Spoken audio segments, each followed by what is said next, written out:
Big boss Malayalam season 7 ഈ സീസണിൽ തികച്ചും വ്യത്യസ്തമായ ഒരു സൗഹൃദമാണ് നമ്മുടെ ഷാനവാസും അനീഷും തമ്മിലുള്ളത്.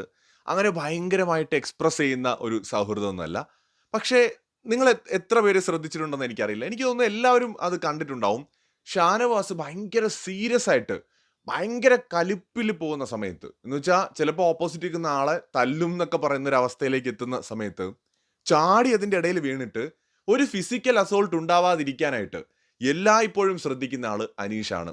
എന്ന് വെച്ചാൽ ഷാനവാസിനെ പ്രൊട്ടക്ട് ചെയ്തുകൊണ്ട് എപ്പോഴും അനീഷ് ബിഗ് ബോസ് വീടിനകത്തുണ്ട്.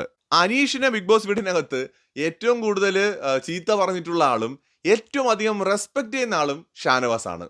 ഏറ്റവും കൂടുതൽ അനീഷുമായിട്ട് ഒരു ഒരു ഹെൽത്തി ഫ്രണ്ട്ഷിപ്പ് മെയിൻറ്റെയിൻ ചെയ്യുന്ന ആള് ഷാനവാസ് ആണ്. മറ്റുള്ളവരെല്ലാവരും അനീഷിനെ പുച്ഛത്തോടെയും പരിഹാസത്തോടെയും നോക്കി കണ്ടപ്പോഴും അനീഷ് മണ്ടനെന്നും പൊട്ടനെന്നും മരക്കഴുതെന്നും ഒക്കെ വിളിക്കുമ്പോൾ പോലും ചിരിച്ചുകൊണ്ടാണ് പലപ്പോഴും ഷാനവാസ് അതിനെയൊക്കെ കാണുന്നത്. അതായത് ഒരു സുഹൃത്തിനോടെന്ന പോലെ, ഒരു സഹോദരനെ പോലെ അനീഷുമായിട്ടൊരു വളരെ മനോഹരമായ ഒരു സൗഹൃദം അവിടെ ഷാനവാസ് നിലനിർത്തുന്നുണ്ട്. ഈ സീസണിൽ തികച്ചും വേറിട്ട രണ്ട് വ്യക്തികളാണ് ഇവര്. ഇവര് തമ്മിലുള്ള സൗഹൃദത്തിന്റെ നിമിഷങ്ങൾ ബിഗ് ബോസിനകത്ത് ഏതൊരു പ്രേക്ഷകർക്കും ഭയങ്കര രസകരമായി തോന്നുമെന്ന് തന്നെയാണ് ഞാൻ വിചാരിക്കുന്നത്. ഇവരുടെ ആ ഒരു ഒരേപോലത്തെ വസ്ത്രമൊക്കെ ഇട്ടിട്ട് ക്ലീനിങ് ജോലികളൊക്കെ ചെയ്യുന്ന തൊഴിലാളികളായിട്ട് നിൽക്കുന്നത് കാണാനും നല്ല രസമാണ്. മാത്രമല്ല ഇന്ന് റിയാസിന് ബിഗ് ബോസ് ഒരു ടാസ്ക് കൊടുത്തല്ലോ, അനീഷിനെ കൊണ്ട് ഷാനവാസിന്റെ അടുത്ത് I love you my friend എന്ന് പറയിപ്പിക്കുക എന്നുള്ളത്.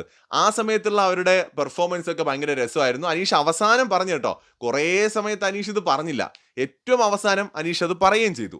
എന്തായാലും ഷാനവാസ് അനീഷ് ഫ്രണ്ട്ഷിപ്പ് ഒരുപക്ഷെ ഈ സീസണിലെ വേറിട്ട കാഴ്ചകളിലൊന്നായിരിക്കും, വേറിട്ട സൗഹൃദങ്ങളിലൊന്നായിരിക്കും, അതിമനോഹരമായ സൗഹൃദങ്ങളിലൊന്നായിട്ട് മാറാനും സാധ്യതയുണ്ട്.